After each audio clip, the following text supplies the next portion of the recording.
The standoff between the government in the Western Cape and the minibus taxi industry resolved for now, but the stay away was fatal and shows how serious disputes can be. The shutdown not only left people stranded, but some parts of Cape Town ran out of supplies. Well, a commentator says that the Western Cape is acting like a victor here when the taxi industry ranks among the largest in South Africa and it deserves respect. To discuss, we're joined by Lorenzo Davids, who is the CEO of the Justice Fund. And Mr. Davids, you also use public transport. You're saying that government, the media and corporates have treated the taxi industry with disdain. How so? Yeah, good afternoon, Francis, and to your viewers. The problem is in the conversation we are having. The problem is around how we talk about the industry. Now, the industry has many challenges. Regulations that they must comply with, tax that they must pay, better vehicles on the road, etc., etc. Those are real challenges, and those are issues that the industry and Santaco and the National Taxi Alliance and others must attend to because it's urgent. But the way we talk about the taxi industry is that they are a bunch of criminals, and that's a wrong conversation. We should not be calling people thugs and lawless and all these words when there are systemic challenges to their existence. And when you're talking about a 90 billion rand industry.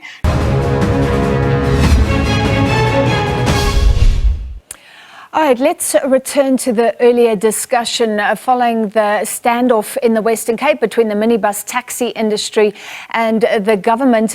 Commentator, the Justice Fund CEO, Lorenzo Davids, has been saying that we need to talk differently about the taxi industry. So, Mr. Davids, we lost you there, but you were saying just the language, the use of the term thugs or whatever in relation to the industry is wrong. Yeah, absolutely. And I don't think it builds any confidence for the industry to talk and engage with government, whether it's local government, provincial or national government. The fact that they are always made out to be this kind of stepchild to the economy, they are not. We saw now in Cape Town over the last week how they basically paralyzed the entire economy in the Western Cape. There was nothing on the shelves of the stores. Staff couldn't get to work because the taxi industry could not bring people in because of the strike.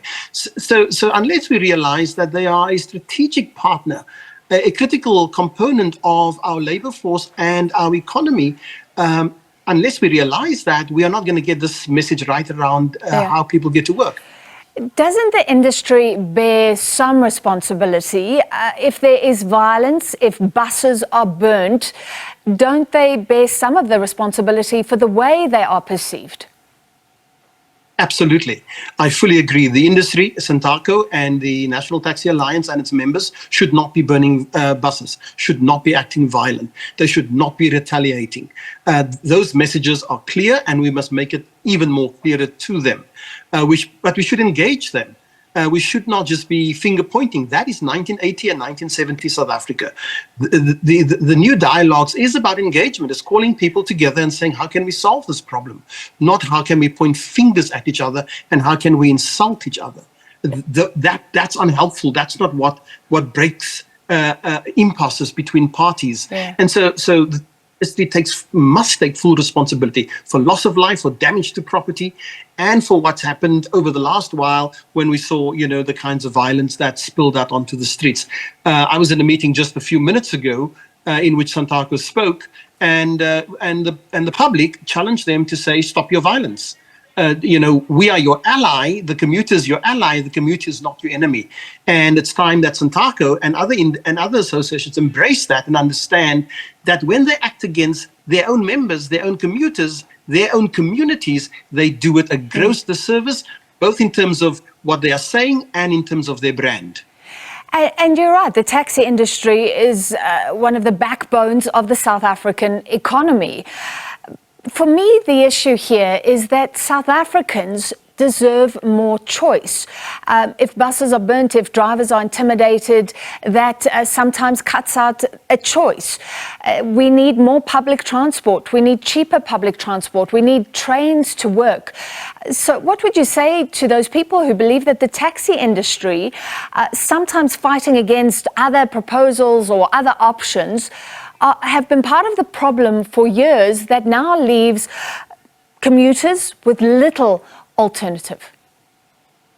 Yeah, that's a very good question, and I have a very quick response to that. The taxi industry should not become a monopoly. They should not demand that they are always the preferred choice of transport for other people. The commuter must be able to choose. And the fact that PRASA is still largely paralyzed, works in the favor of the taxi industry. But it's an issue that we must get multiple and integrated forms of public transport available to the average commuter. But here's one of the sticking points in the whole dialogue. It is that when cities and provinces and national government do mobility plans or do designs around public transport, I've sat in a few meetings, and I was one of the only public transport users in that meeting. The others were all planners and officials. And the other part of this is I did not see that the taxi industry were invited to those meetings. So the fact that municipalities and provincial governments and national government leave the taxi industry out of the planning and conceptualization dialogues, and then they rush to implementation and want the taxi industry to buy in, that's the problem. If you bring the taxi industry on board from the conceptions point of view, a stage, and the design stage, you will have an ally in the industry, not somebody who is opposed to your plans. And that's the lesson government has not learned. And I cannot understand why they keep making the same mistake.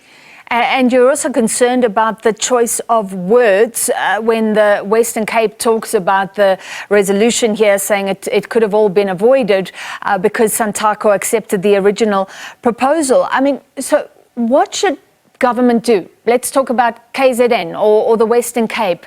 If there are concerns about impoundments, but there are also taxis on the road that are overpacked, unroadworthy, etc.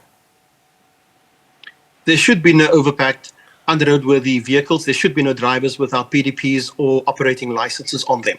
Those vehicles should not be on the road at all. They are a danger and a risk to public safety.